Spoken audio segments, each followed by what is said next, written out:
Takže, vítam vás u môjho nového videa.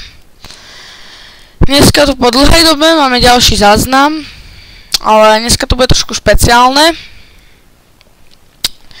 Keďže tu máme také veľmi neznáme SCPčko, veľmi neznáme. SCP-8023, je to SCP, ktoré som našiel na hlavnej stránke nadácie. Je veľmi dlhé. Tak. Ale toto nebude na celé video. A to by som ani nenačítal toto za celé video a už tu niekde by som sa hrozne zasekával. Takže to urobíme tak, že dneska dočítame po koniec popisu, to je tu. A zajtra vydám ďalší diel a bude to tak 3-4-dielná miniséria. Takže sa na to môžem vrhnúť. Je to zase v češtine, lebo slovenské preklady nie sú. Objekt 8023. Zadržovacia trieda Euclid. Neviem, čo znamená trieda hrozby multiverzálna. Sa to prekladá, si myslím. Multiverzálna obrana, ok. To si dáme potom. Inak popis je mesto duchov a niečo také. Špeciálne zadržovacie postupy, budem to prekladať do slovenčiny opäť. Špecifikácie zadržovacích snah pre SCP-8023, ako sú uvedené v medzinárodnej zmluve z roku 2032. OK, nevadí, že je rok 2024. Spadajú pod projekt Chi a Roduscuro. Ježišmaria. A sú aktuálne nemenné. Táto opatrenia platia pre všetkých 574 aktuálnych členských vesmírov DOMD. Rovnako ako pre ďalších 741 spojeneckých vesmírov.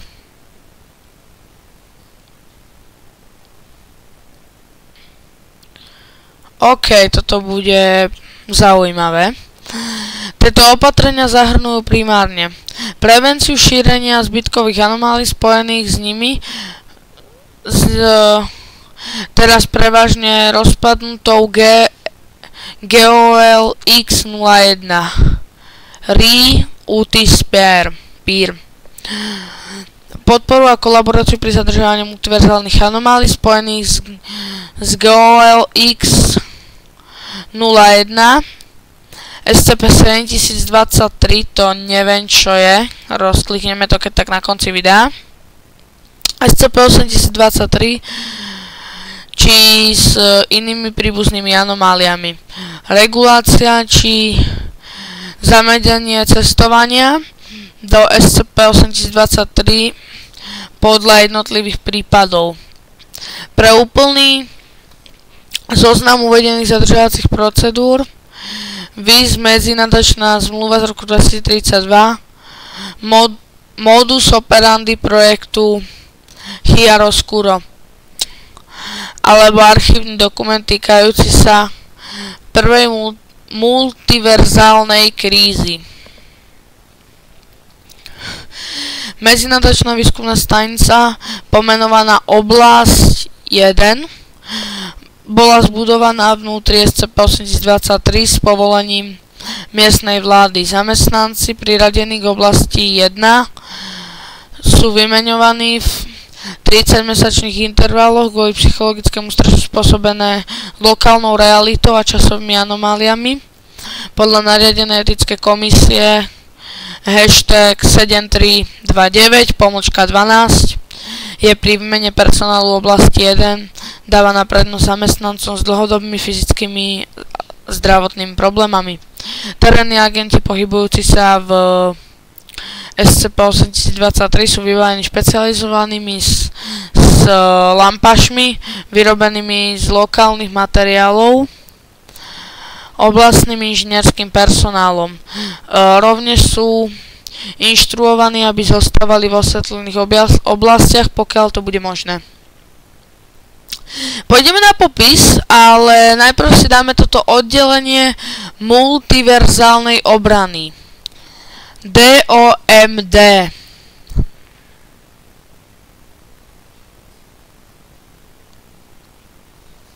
Ja rozmýšľam na to skratkou, mi nedáva zmysel. Ale to bude z angličtiny. D neviem čo, O neviem v angličtine. Multiversal Defense, to bude niečo z angličtiny, aj keď netuším čo. Ale zaujímavý obrazok. Oddelenie multiverzálnej obrany je medzivesmírna nadačná agentúra, pôvodne vytvorená v roku 2018 na základe hexauniverzálnej nadačnej kolaboračnej zmluvy, ktorá má za cieľ preskúmavať multivesmíry kvôli možným vňajším hrozbám a rovne zaručuje spoluprácu a informačnú výmenu medzi rôznymi variantami nadácie SCP. K roku 2039 zostáva DOMD z 574 členských vesmírov a ďalších 741 spojeneckých vesmírov. DOMD nie je jedinou nadačnou agentúrou svojho druhu v multivesmíru. Vys napríklad multinadačná dohoda z roku 1998. Na to sa pozrieme na konci videa, ale teraz ideme na ten popis, ktorý ma hodne zaujíma, lebo ja o tomto SCP neviem nič. Takže popis. Podľa aktuálneho chápania SCP-8023 sa jedná o oboje.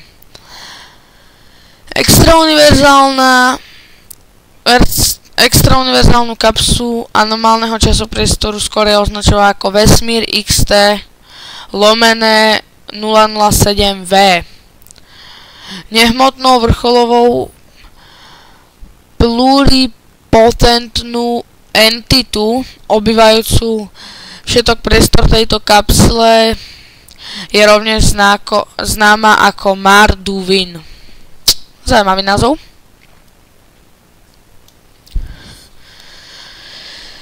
Zákony fyziky vnútri SCP-8023 sú inherentne anomálne, pričomž meranie lokálnej reality ukazuje hodnotu o 5 bodov nižšiu, než je považované za základnú hodnotu vo vesmíroch typicky obývaných neanomálnymi ľudskými bytostiami. To sa prejavuje predovšetkým pri pozorovaní svetelných zdrojov v SCP-8023, neboť je celý vesmír permanentne zaplnený hustou, všade prítomnou temnotou. A keď sa o nej sa predpokladá, že efektom vrcholovej pluripotentnej entity, ktorá vo vesmíru prebýva. Doposiaľ jediné zdroje svetla, ktoré sa vyskytujú v SCP-8023, boli schopné túto anomálnu temnotu poraziť, sú schopnosť osvietiť svoje okolie až na 5 metrov a zároveň byť dostatočne malé na to, aby bolo možné ho nosiť. OK, zaujímavé. Ďalšie významné efekty anomálneho časopriestoru zahrňajú extrémne pomalú formu rozpadu hmoty v SCP-8023, ktorá spôsobuje zranenie či poškodenie, ktoré by inak bolo smrteľné. Sa dá prežiť. Smrť prirodzenou príčinou je vnútri SCP-8023 takmer nemožná. Podobný efekt bol už skorej zdokumentovaný v iných miestach s extrémne nízkou humovou hodnotou. To tiež neviem čo, je tu dosť odkazov. Ďalej, kedykoľvek je uvedomelá bytosť vnútri SCP-8023 ponechaná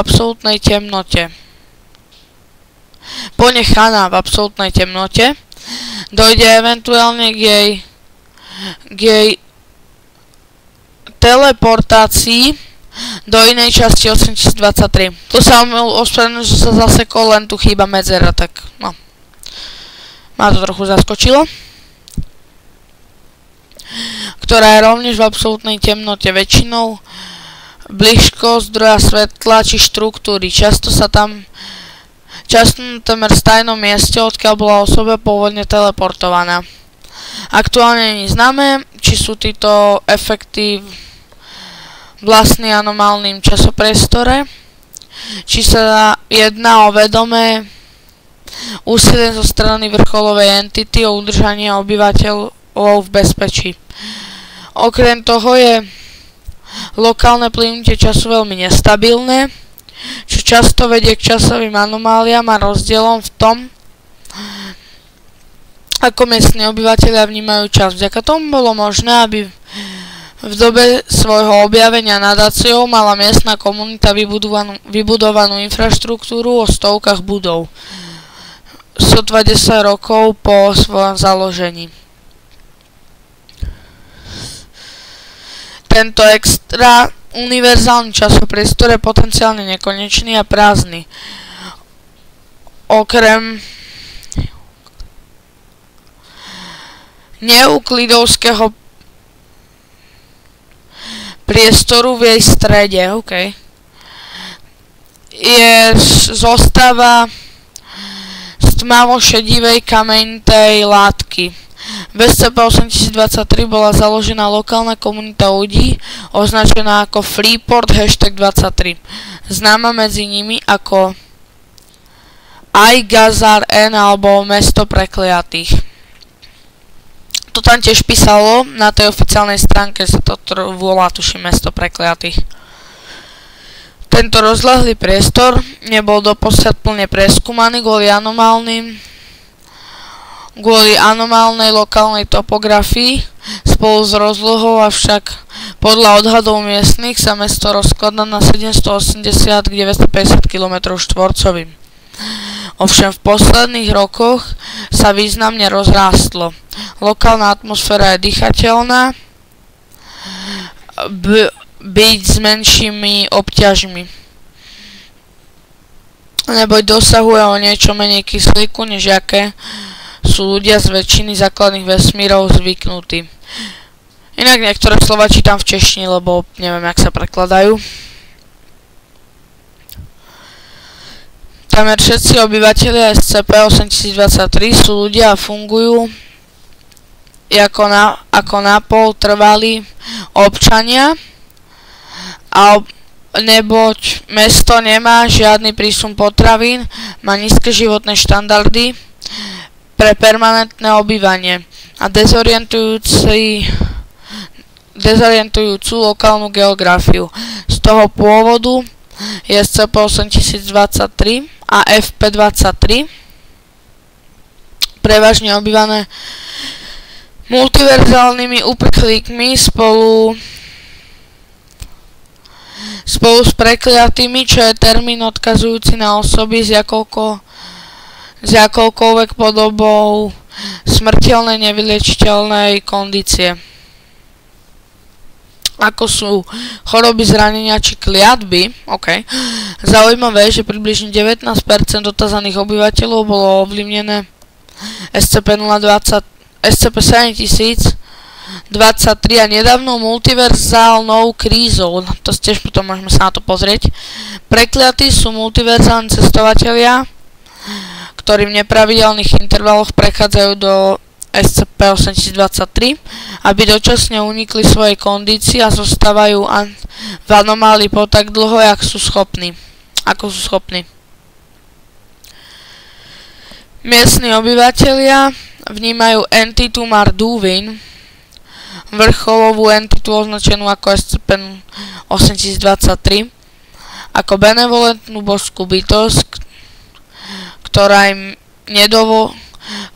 im dovoluje zostať vnútri seba a nazývajú ju mnohými termínmi. Ako bezpečný tieň a blážená temnota. Neexistuje žiadne inštituované uctievanie tejto entity. Ovšem mnoho ľudí vnútri SCP-8023 chová Mardúvin v úcte a najstarší obyvatelia mesta o entite nikdy niekedy hovoria, ako keby aktuálne spala, čo naznačuje, že tomu tak nebolo vždycky. A to bolo na dnes všetko.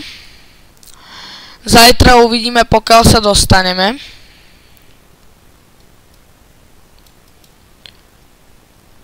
Môžeme to tu tak preletieť aspoň. Tu sú rozhovory. Navigácia. Pozrieme si ešte toto.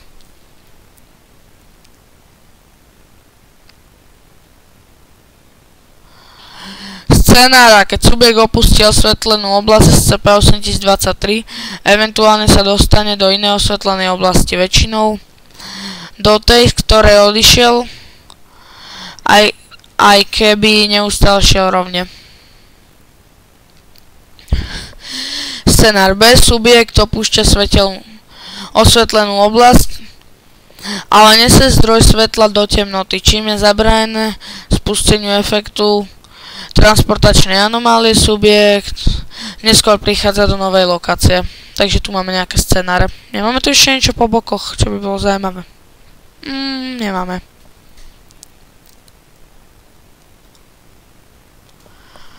Zaujímavé, ešte sa pozrieme na toto, až je to preložené.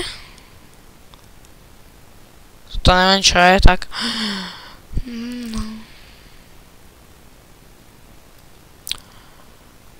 OK, toto dneska čítať nebudeme, ale... Bože, čo je toto? To kontrol priváci, neviem. Pozeráme ešte tieto odkazy. SCP-3001. Aha, to je nejaká ďalšia dimenzia, OK. A mňa zaujíma... Multiverzálna... tak nič. No dobre. To je bolo pre toto video, tento prvý diel z SCP-8023 všetko. Ospravedlňujem sa, keď som niekedy nejaké veci trošku popletol. A hej, tu máme ešte fotku.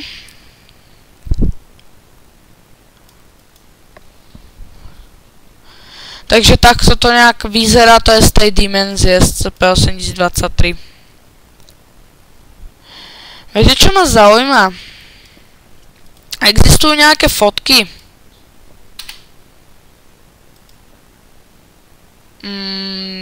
Nie. To neviem, čo je. Iba ma zaujímalo, či vám ukážem nejaké fotky, alebo nie. Nie, neukážem vám. Nič. Vám neukážem. Dobre. Takže to je bolo na toto video všetko. Dúfam, že sa vám páčilo. A zatiaľ dovidenia, vidíme sa, dúfam zajtra.